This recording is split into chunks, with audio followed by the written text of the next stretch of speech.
আসসালামু আলাইকুম ভিউয়ার্স, কেমন আছেন সবাই? আবারও চলে আসলাম নতুন আরেকটি ভিডিও নিয়ে। তো আজকের ভিডিওতে বলবো কিভাবে ক্লিয়ার সিলার মিক্স করতে হয় এবং দেখাবো ক্লিয়ার সিলার কীভাবে মিক্স করতে হয় এবং ক্লিয়ার সিলারটা কীভাবে মারতে হয়, এই বিষয় নিয়ে আজকের ভিডিওটা। তো ভিডিওটা সবাই না টেনে শেষ পর্যন্ত দেখবেন। ভিডিওটি যদি আপনাদের কাছে ভালো লেগে থাকে অবশ্যই লাইক, কমেন্ট, শেয়ার করে দিবেন। ভিডিওটি যদি আমার ইউটিউব চ্যানেল থেকে দেখে থাকেন অবশ্যই আমার চ্যানেলটিকে সাবস্ক্রাইব করে পাশে থাকা বেল আইকনটি প্রেস করে দিবেন এবং নোটিফিকেশনটা অল করে দিবেন, যেন আমার প্রত্যেকটা ভিডিও আপলোড করার পরেই আপনারা সবার আগে দেখতে পারেন। তার জন্য নোটিফিকেশনটা অল করে দিবেন। আর যদি আমার ফেসবুক পেজ থেকে দেখে থাকেন অবশ্যই আমার পেজটিকে ফলো করে আমাদের সাথেই থাকবেন নতুন নতুন আপডেট পাওয়ার জন্য। তো ভিডিওটা সবাই মনোযোগ দিয়ে দেখবেন এবং ভিডিওটা যদি না টেনে দেখেন তাহলে সবথেকে ভালো হবে, আপনারা বুঝতে পারবেন কীভাবে কাজ করতে হয়, ক্লিয়ার সিলারটা মারতে হয় এবং ক্লিয়ার সিলারটা মিক্স করতে হয় সেটা আপনারা বুঝতে পারবেন। আর যদি স্কিপ করে দেখেন তাহলে কিন্তু বুঝতে পারবেন না। পরবর্তীতে আপনারা হয়তো আবার কমেন্টে জানাবেন যে ভাই আমরা তো কিছুই বুঝি নাই। তো অনেকেই জানায় যে আমরা তো কিছু বুঝি নাই। তো ভাই আপনারা বোঝার জন্য ভিডিওটাকে না টেনে দেখতে হবে। যদি না টেনে দেখতে পারেন তাহলেই কিন্তু আপনারা বুঝতে পারবেন কীভাবে ক্লিয়ার সিলারটা মিক্স করতে হয় এবং ক্লিয়ার সিলারটা কীভাবে মারতে হয়। এই যে দেখেন আমি বর্তমানে যেইভাবে ক্লিয়ার সিলারটা মারতেছি, আমার গানের হাওয়াটা মিডিয়াম আছে, তারপর আমার গানের যে সিলারটা বের হচ্ছে ওইটাও মিডিয়াম আছে, গানের যে মুখ ওইটাও মিডিয়াম রেখে আমি মারতেছি এবং হাওয়াটাও মিডিয়াম। আর সবথেকে বড় কথা হলো আমি সিলাটা যে মারতেছি সিলাটা আমি সর্বপ্রথমে কিন্তু সুতি তেনার সাহায্যে আমি ছেঁকে নিয়েছি, কারণ অনেক সময় সিলারের মধ্যে ময়লা থাকে। ওই ময়লা সহকারে যদি আপনারা গানে নিয়ে ক্লিয়ার সিলারটা মারেন প্রায় সময় দেখা যায় যে গানের মধ্যে প্রবলেম দেখা দেয় এবং আপনার ফার্নিচারের মধ্যে অনেক ধরনের প্রবলেম দেখা যায়। সিলার মারার ক্ষেত্রে আপনাদের এই ফার্নিচারের মধ্যে ময়লা পড়ে যাবে, দেখতে বিশ্রী দেখা যাবে এবং বিচি বিচি হয়ে যাবে। তো তার জন্য অবশ্যই আপনারা সুতি তেনার সাহায্যে ক্লিয়ার সিলারটাকে ছেঁকে মারার চেষ্টা করবেন এবং অবশ্যই মেশিনের পানিটা বের করে নেবেন আগে। তো মেশিনের পানিটা কীভাবে বের করবেন এটা নিয়ে অনেকের অনেক কথা। তো আমরা কীভাবে মেশিনের পানিটা বার করব ভাইয়া, আপনি তো বলেন। ভাইয়া মেশিনের পানি বের করার জন্য প্রথমত আপনাদেরকে কম্প্রেসার মেশিনের কাছে যেতে হবে। তারপর কম্প্রেসার মেশিনের নিচ সাইডে দেখবেন একটা বল্টু দেওয়া আছে, হাওয়া বের হয় যেরকম ওই রকম একটা নাট দেওয়া আছে। ওই নাটটাকে আপনারা খুলে দিবেন।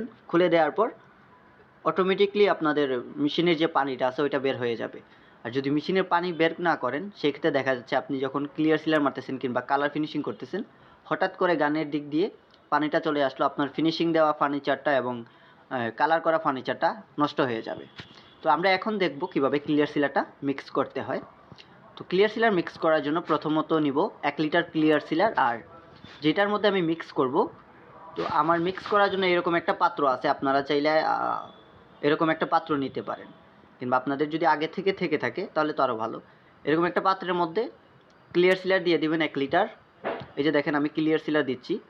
আর আমি যেই ক্লিয়ার সিলারটা ইউজ করি সেটা হলো জেকেম সেরেলাক্স কোম্পানির এই। আর তারপর দিয়ে দিবেন আপনার ক্লিয়ার সিলার 1 লিটার দেওয়ার পর 446 থিনার বা পিউ থিনার দিয়ে দিবেন 1 লিটার। আমি 446 থিনার ইউজ করি তাই 446 থিনার দেই। 1 লিটার 446 থিনার দেওয়ার পর তার সাথে দিতে হবে হাফ লিটার হার্ডনার। হার্ডনারটা পরিমাণ হাফ লিটারই রাখতে হবে, এর থেকে বেশি দিলে হবে না, কম দিলেও হবে না। বেশি দিলে কিন্তু আপনার ফাটা মারার সম্ভাবনা বেশি থাকবে, আর যদি কম দেন তাহলে কিন্তু শুকাবে না। তো আপনাদের ক্লিয়ার সিলার মিক্স করার যে রঙটা সব কিছু ঠিকঠাক মতো দেওয়ার পর আপনারা ভালো করে নাড়াচাড়া দিয়ে দিবেন যাতে ক্লিয়ার সিলারটা মিক্স হয়ে যায়।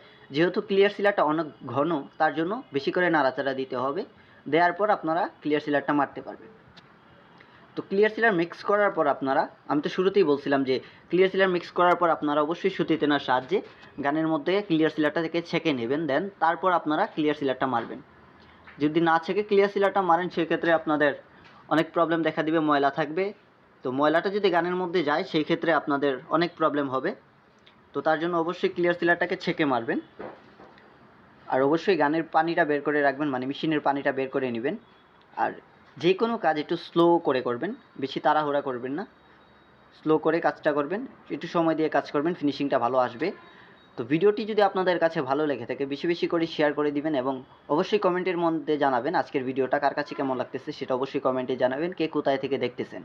তো ভিডিওটা বেশি বেশি করে শেয়ার করতে হবে, তা না হলে কিন্তু হবে না। আপনাদের একটা শেয়ার একটা লাইক কমেন্টে কিন্তু আমাকে অনেক আনন্দ দেয়, তো আমি পরবর্তী ভিডিও বানাইতে পারি। তো আপনারা যদি লাইক কমেন্ট না করেন সেক্ষেত্রে তো আমি ভিডিও বানাইতে পারবো না। তো আমি ভিডিও বানায় লাভটা কী যদি আপনারা লাইক কমেন্ট না করেন, শেয়ার না করেন। আমি আপনাদের জন্য ভিডিও আপলোড করি, আপনারাই যদি লাইক কমেন্ট না করেন তাহলে আমি ভিডিওটা কার জন্য বানাবো?